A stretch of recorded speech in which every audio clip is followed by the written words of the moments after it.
Es complicado determinar cuándo un personaje es masón y cuándo no, salvo que no lo haga de forma explícita. Para determinarlo, sin contar con esa posibilidad, nos tendremos que remitir a la similitud de su actuación con la llevada a cabo por quienes sí son conocidos como masones. Algo similar sucede con las logias. Por ese mismo motivo, en el tema que nos ocupa encontramos autores que afirman, hasta con fe ciega, que por ejemplo José de San Martín no fue masón, mientras que otros autores dan datos fidedignos de que sí lo era. Otros afirman que, si bien es cierto que formó parte de la logia Lautaro, esta era una logia, sí, secreta, también, pero no masónica. Y lo mismo pasa con relación a otras logias que, como la de O'Higgins, se marcaban objetivos políticos. Lo que, según criterio de otros autores, no entra en la filosofía de la masonería. Todo ello nos conduce a concluir que no es sino una voluntad manifiesta de enmarañar la cuestión al objeto de que la verdad estricta solo sea conocida por los iniciados. Por lo que las conclusiones necesariamente resultarán de la comparación de todos los argumentos con las actuaciones reales, en las que deberá tenerse en cuenta la presencia efectiva de masones reconocidos en los puestos de control de las logias en disputa. Y a lo que parece, masones reconocidos había en la logia Lautaro, en la logia de los Caballeros Racionales, en la de la Gran Reunión Americana, en la número 7, en la logia San José, en la beneficencia de Josefina, en la ley natural, en el arcano sublime de la filantropía, en la madre hispanoamericana, en la Caballeros Racionales y en la Unión Americana, por ejemplo. De acuerdo con Mitre, a principios del siglo XIX, la sociedad de Lautaro o de los Caballeros Racionales tenía ramificaciones por toda España y estaba afiliada a la Gran Reunión Americana, establecida en Londres por Francisco de Miranda. En Cádiz solamente, precisa Mitre, la sociedad tenía en 1808 más de 40 miembros, incluyendo algunos notables españoles.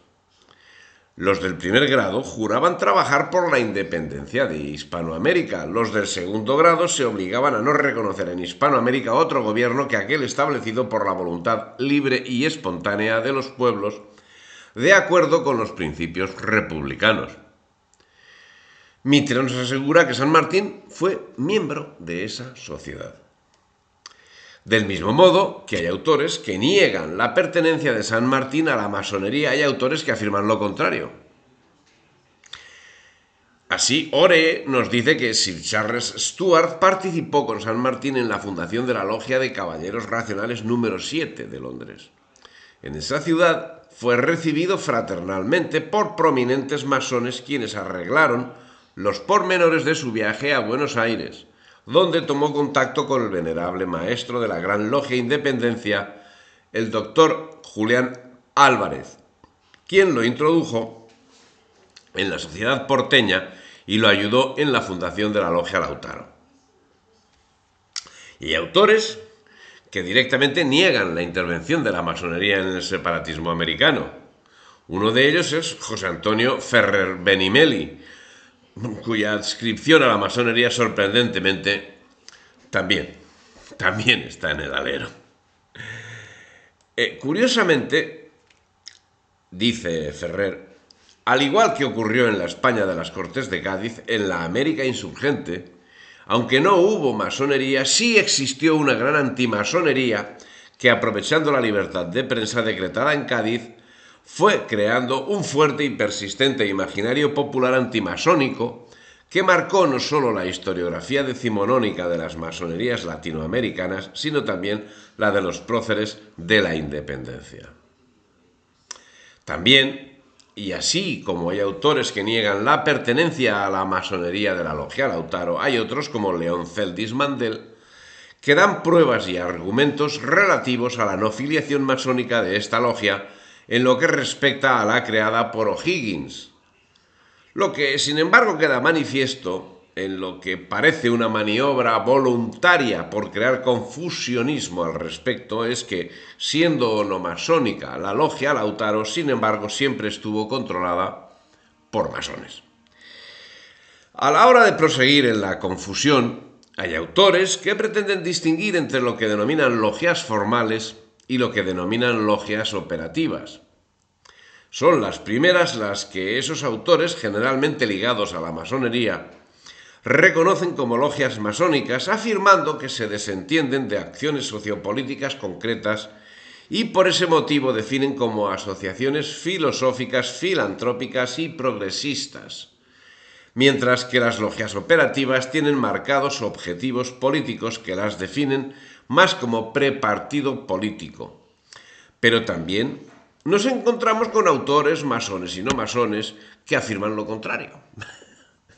Por todo ello, habrá que remitirse a la máxima cristiana que dice que por sus hechos los conoceréis.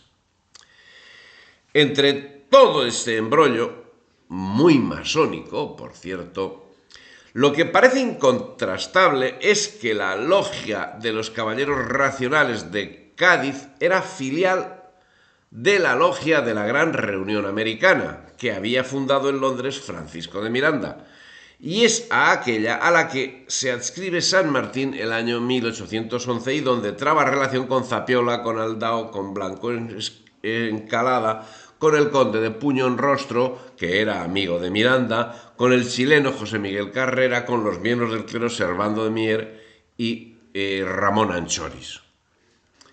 Como queda señalado en el relato previo, también hay oscuridad en cuanto a la evolución de las logias. Así, otras versiones, como la de Jorge Núñez Sánchez, aseveran que tras la disolución de la logia Caballeros Racionales, San Martín fundó la logia Lautaro, que avanzó con su ejército y que a su vez fundó nuevas logias de igual nombre en las ciudades de su paso, Mendoza, Córdoba, Santa Fe y Santiago. Más tarde, la logia Lautaro avanzó a Lima junto con San Martín y el Ejército Libertador del Perú, y desde ahí coadyuvó a la independencia del actual Ecuador. Pero, recurriendo nuevamente a Bartolomé Mitre, quien además de presidente de la República Argentina e historiador, era miembro de la masonería argentina, observamos que menciona en su obra a esta logia americana. Dice: Francisco Miranda tuvo la primera visión de los grandes destinos de la América republicana. Fundó en Londres a finales del siglo XVIII la primera asociación política a que se afiliaron todos ellos con el objeto de preparar la empresa de la emancipación sobre la base del dogma republicano con la denominación de Gran Reunión Americana. En ella fueron iniciados en los ministerios de la Libertad Futura, O'Higgins de Chile, Nariño de Nueva Granada, Montúfar y Rocafuerte de Quito, Caro de Cuba y representante de los patriotas del Perú, Alvear argentino y otros que debían ilustrarse más tarde confesando su credo y muriendo por él. Ante ella prestaron juramento de hacer triunfar la causa de la emancipación de la América meridional los dos grandes libertadores, Bolívar y San Martín. Esta asociación iniciadora de la Revolución de Sudamérica fue el tipo de las sociedades secretas del mismo género que, trasplantadas al terreno de la acción, imprimieron su sello a los caracteres de los que después fueron llamados a dirigirla y decidir sus destinos.